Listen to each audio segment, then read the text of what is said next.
বাঙালির 12 মাসে 13 পার্বণ আমরা সবাই জানি। তাই আমরা প্রতিবার প্রতি মাসে কোনো না কোনো উদযাপনে মেতে রই। সেইভাবে বর্ষ শেষের যে উদযাপনটা আমরা সবাই মিলে করি, আমরা উদযাপন করি কিনা জানি না, এই উদযাপনে কিন্তু আমরা সবাই সামিল হই। সেই উদযাপন হচ্ছে বাঙালির লোকসংস্কৃতির অন্যতম অধ্যায় চড়ক পূজা। সেই উৎকণ্ঠা নিয়ে প্রতিবার আমরা আশায় থাকি যে কবে চৈত্র মাসের সেই 1 তারিখ আসবে এবং হরগৌরীর দল আমাদের বাড়ি বাড়ি ভিড় করবে। ছোটবেলা আমরা তাই দেখতাম যে ছেলেরা দল বেঁধে হুই হুই করতে করতে বাড়িতে আসতো, হরগৌরীর নাচ পরিবেশন করতো। আজও গ্রাম বাংলা থেকে শুরু করে শহরাঞ্চলেও সেই চড়কের এক উদ্যমতা, আনন্দময় পরিবেশ সর্বত্রই ছড়িয়ে আছে।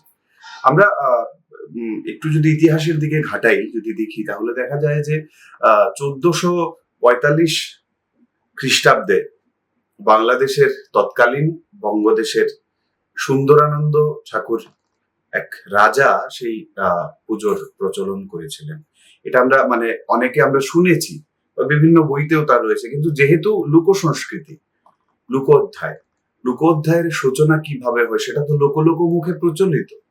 কিভাবে হয়, কে করেছেন, সেটার কোনো নাম সেই সঠিকভাবে জানা যায় না। আমাদের চড়কের শিব কিন্তু সেই গুরুগম্ভীর শিব নয়, সেই দেবাদিদেব মহাদেব, সেই প্রলয়কারী ভয়ঙ্কর ভয়ানক ভৈরব নয়। তিনি আনন্দের দেবতা, কৃষির দেবতা। মূলত চড়ক পূজা কৃষি শ্রমজীবী মানুষের পূজা। আমরা একটু যদি ইতিহাসের দিকে দেখি, বিভিন্ন যারা লোকসংস্কৃতি নিয়ে গবেষণা করেছেন, লোকসংস্কৃতির উপাদান নিয়ে বিভিন্ন কাজ করেছেন, সেইভাবে যদি আমরা দেখি তাহলে দেখব যে আমাদের এই কৃষি সমাজের মূল কৃষক হচ্ছেন, প্রথম কৃষক হচ্ছেন দেবাদিদেব মহাদেব। তিনি সেই প্রথম কৃষক, চাষ করেছিলেন এবং তার চাষে এমন ফসল হয়েছে যে গোটা পৃথিবী ফসলময় হয়ে পড়েছে। দেবাদিদেব মহাদেবের আরাধনায় আমরা সবাই সেই চড়ক পূজা নিয়ে আনন্দময় থাকি, আনন্দ করি। মূলত সেই চড়ক পূজা হচ্ছে কৃচ্ছ সাধনের পূজা, সাধনার পূজা।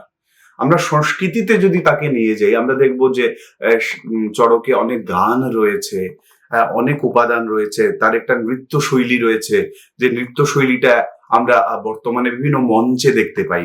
সেই মাঠ ঘাট থেকে তুলে এনে আমাদের বরাক থেকে শুরু করে বিভিন্ন শ্রীহট্ট অঞ্চলের বড় বড় শিল্পীরা সেটাকে উপস্থাপন করেছেন। এবং আমাদের বরাক উপত্যকার যিনি নৃত্যগুরু মুকুন্দ দাস ভট্টাচার্য, যিনি বরাকের লোকনৃত্য নিয়ে এক সময় অনেক কাজ করেছেন, যিনি আমাদের বরাকের গর্ব, তিনি চড়ককে কিন্তু মঞ্চে উপস্থাপনা করেছিলেন।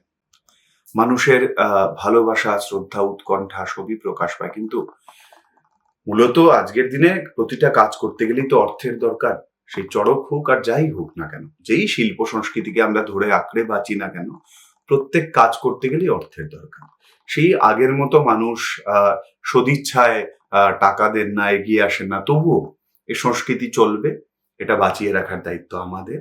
আমাদের সংস্কৃতি, আমাদের শিকড়, আমাদের ভাবনা, আমাদের মনন, চিন্তাশীলতা সবকিছু মিলিয়েই আমরা আবারও নতুন বছরকে স্বাগত জানাই সেই চড়কের উৎসব দিয়ে। তারা বাড়ি বাড়ি গিয়ে আমাদের আনন্দ দেন ঠিকই, কিন্তু তাদের যাপনটা আমরা কখনো দেখেছি? চলুন আমরা তাদের যাপন দেখবো, তারা কিভাবে নাচ করছেন, কিভাবে গাইছেন, কিভাবে আনন্দ করছেন। সেই মাস ভরা কঠোর পরিশ্রমে তারা কিভাবে আমাদের মনোরঞ্জনের জন্য পাশাপাশি এই সংস্কৃতিকে বাঁচিয়ে রাখার জন্য তাদের মনের আবেগকে আমাদের মধ্যে বিলিয়ে দিয়েছেন। চলুন না যাই আমরা সবাই মিলে চড়কের মাঠে।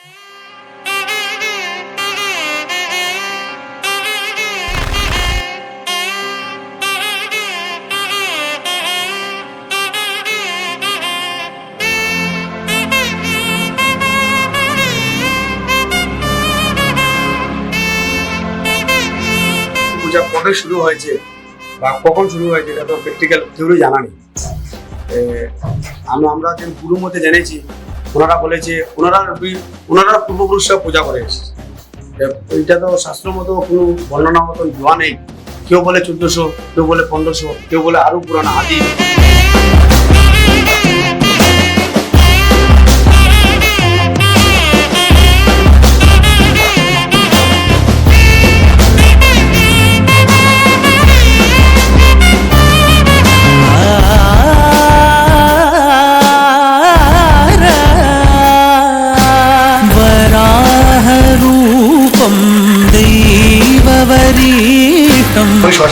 অনুষ্ঠানটা আমার এই হরগরি পূজার আগের দিন, হরগরি পূজা শেষ হওয়ার পরেই 12টার থেকে 1টার মধ্যে আমাদের শ্মশানে যেতে হবে।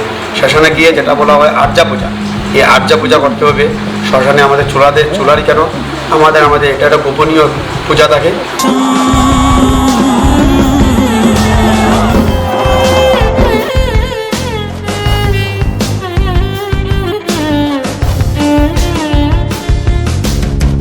शिव सम्भूत भुवि संजात नम्बिद। পুজোটা হচ্ছে চড়ক পূজার সেই একটা বিশেষ অঙ্গ, যেটাকে ছাড়া চড়ক পুজোটা সমাপন হয় না। सम्प्रीत बेडुत देव आराधिसुत